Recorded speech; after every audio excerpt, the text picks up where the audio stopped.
What did the sushi say to the bee? Yoko, by Rosemary Wells. What would you like for lunch today, my little cherry blossom? Asked Yoko's mother. All my favourite things, please, answered Yoko. Yoko's mother spread steamed rice on a bamboo mat. She rolled up a secret treasure inside each piece. Then she packed it all in a willow-covered cooler. Have a wonderful day at school, my little cherry blossom, said Yoko's mother. I will, answered Yoko. Yoko said hello to all her friends. Everyone in Mrs. Jenkins' class sang the good morning song. At noon, Mrs. Jenkins rang the lunch bell. Lunchboxes out and open, please, boys and girls, said Mrs. Jenkins. Timothy unwrapped a peanut butter and honey sandwich. Valerie had cream cheese and jelly.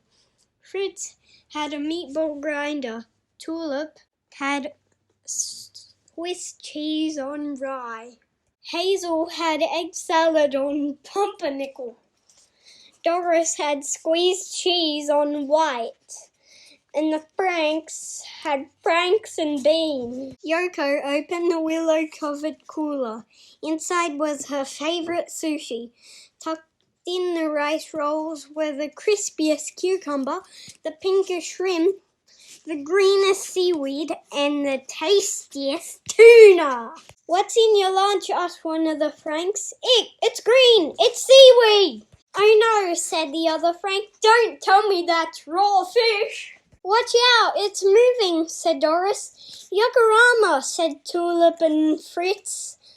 Valerie blew the playtime whistle. Everybody out, said Valerie. Yoko did not want to play ball or swing on the swings. What's wrong, Yoko? Asked Mrs. Jenkins. Everybody laughed at my lunch, answered Yoko. They'll forget about it by snack time, said Mrs. Jenkins. But they didn't. During the snack time song, Yoko opened a thermos cup of red bean ice cream. Red bean ice cream is for weirdos, snorted the Franks. Mrs. Jenkins switched to the friendly song. Mrs. Jenkins knew the friendly song was not enough. Late into the evening, she fretted about Yoko. Finally, the answer came to her. Dear parents, Monday will be International Food Day at Hilltop School.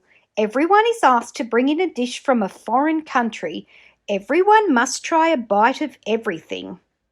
Happy cooking, Mrs. Jenkins. We will make deluxe sushi for the whole class, said Yoko's mother. Don't worry, my little cherry blossom.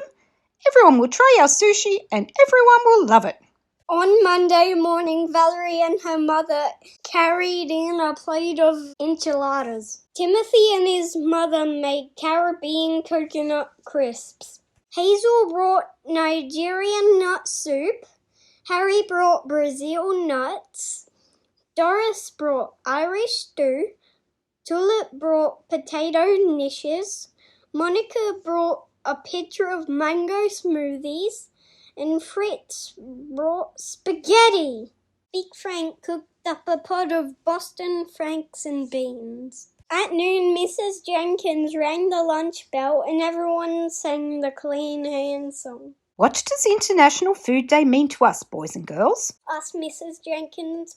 Try everything, said everybody. When Valerie blew the playtime whistle, there was not a nibble of nuts or a sip of smoothie left. But no one had touched even one piece of Yoko's sushi. Yoko sat under the learning tree. Suddenly she heard a clickety-click of chopsticks. It was Timothy. He was still hungry. Let me show you how, said Yoko. Timothy polished off the rest of the crab cones his own way.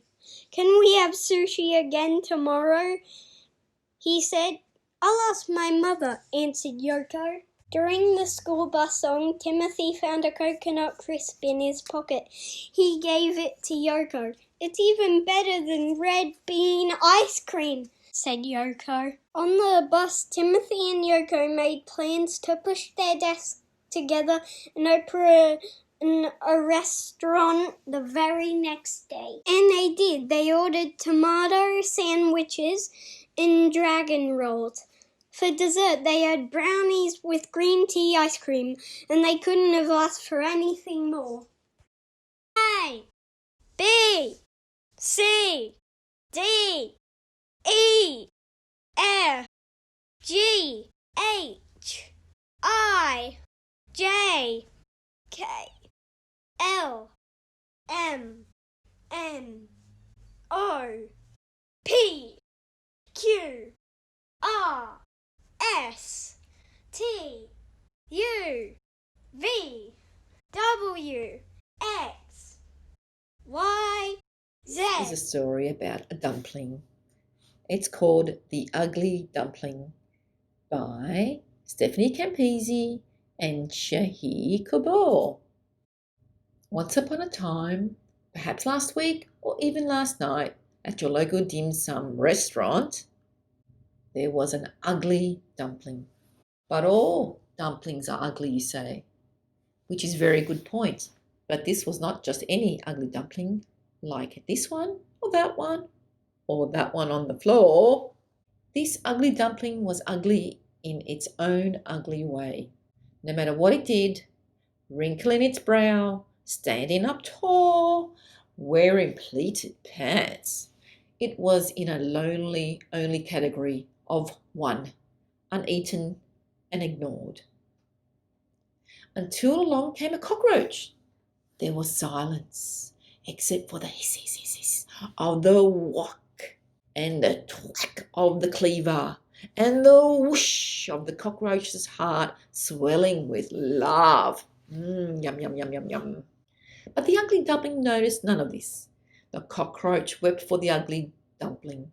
Then it reached out an arm or a leg. I will show you the beauty of the world, it said. Come with me. And it did. The plates, the people, the crowd eating away in their beautiful restaurant. But then the ugly dumpling saw something, another ugly dumpling. No, 2, 3, 4 more. The ugly dumpling was not as ugly dumpling. It was not a dumpling at all. It was a steamed bun, a golden, hardened, smooth-skinned steamed bun, exactly like all the other steamed buns in the world. The ugly dumpling was overjoyed. It puffed with meaning, it puffed with importance and yeast. This time, the ugly dumpling was not ignored or overlooked. Cockroach! Cockroach! Cockroach! The other steam bums were horrified, appalled. Oh no, poor cockroach. But then the ugly dumpling did something quite beautiful. It reached out an arm or a leg and it led the cockroach out into the world, the beautiful, beautiful world, the Golden Swan restaurant. Perhaps the ugly dumpling was not like the other steam buns after all, and perhaps that was a good thing. The end. Every dumpling needs a friend. Thanks for joining us. We'll hear from you soon. Konnichiwa, friends. Konnichiwa means hello in Japanese. Welcome to my sushi shop. Come on in for some delicious sushi. You are very welcome. Find yourself a comfy seat and you can watch me prepare your sushi. First, we'll put our nori or seaweed sheet down on the bamboo mat. Then we spread the rice out nice and evenly. Leave a gap at the end so that your sushi will be all sealed and won't fall out. What would you like inside? For this roll, I'm putting delicious foods from the sea and some lovely crunchy cucumber. Then I'm rolling it up nice and tight. I don't want it to fall apart. Now I'm cutting it into pieces that I hope will be just about the right size for your mouth. You ever tried to use chopsticks? Try holding them just like this and then use them to pick up your food. Remember, practice makes perfect. How about some soy sauce? It's pretty salty, so not too much. A quick dip only. Have you tried wasabi? It's pretty spicy, so not too much of that either. I love sushi. Yummy, yummy. I love sushi. Yummy, yummy. I love sushi. Yummy, yummy. Yummy, yummy. We're making candy sushi. So where would this fit on the food pyramid? To be honest, it's not very healthy at all. So you have to go all the way to the top of the pyramid and look at foods that you shouldn't eat all the time. We call these sometimes foods. To make your candy sushi, you'll need a chopping board, a knife, be careful because knives are sharp, and a pair of scissors. For the seaweed or nori that goes around sushi, we've used fruit roll-ups. The rice is made with LCM cereal bars. We used fruit bars to cut our little fish shapes out of. Jelly snakes also made a fun filling. Unwrap your cereal bar and break it into 2 pieces. Use your knife to cut it into bite-sized pieces. Next, you're going to wrap your fruit roll-up around the outside so it looks like seaweed. Use the scissors to give it a good trim so that the seaweed meets the edge of the cereal bar. Now for the extra fun part. This is when you get to decorate the top of your sushi. You can cut out some shapes for the top. We've cut out fish and we've also cut out prawn shapes to go on top of our sushi. We've also done some seaweed salad out of our green roll-ups. The only limit is your imagination. Here are some of our creations. If you play your cards right, there might even be some little pieces left over that you can eat right away. Yum.